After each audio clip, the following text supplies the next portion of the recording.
చిన్నప్పుడు చదువుకో చదువుకో చదువుకో అంటే చదువుకోకుండా తిరుగుతూ ఉంటాం.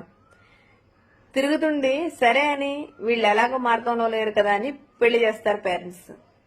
పెళ్ళైనాక అరే ఈ కష్టాలు భరించడం కన్నా హాయిగా చదువుకుంటేనే బెస్ట్ రా బాబు, ఎందుకు జీవితం అనుకొని మళ్ళీ కన్నవారింటికి వెళ్ళి అమ్మ నువ్వు ఆ రోజు చెప్పినప్పుడు నేను చదువుకుంటే బాగున్నా, అనవసరంగా పెళ్లి చేసుకున్నాను, పెళ్లి చేసుకుని ఇన్ని కష్టాలు పడుతున్నాను అని అంటారు.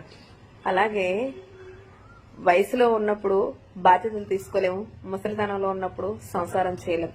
ఏది ఎప్పుడు చెయ్యాలో అదే చేయగలం.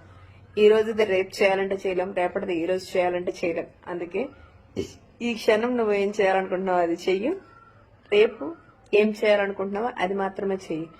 ఎప్పుడు ఇటువటు అటు ఇటు ఎప్పుడు జరగవు. కాలానుసారంగా కర్మానుసారంగా మనం ముందుకెళ్లాల్సిందే. అందులో ఎటువంటి మార్పులు జరగవు. జరపాలని ప్రయత్నిస్తే నీ ప్రయత్నం వ్యర్థమే అవుతుంది కానీ తప్ప సక్సెస్ అవ్వదు.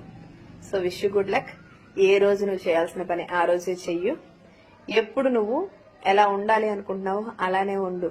అప్పుడెప్పుడు అలా ఉంటానని ఈ రోజు మాత్రం ఎప్పుడు ప్రయత్నించుకో.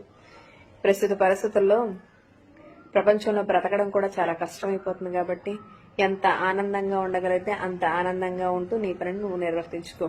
Good luck.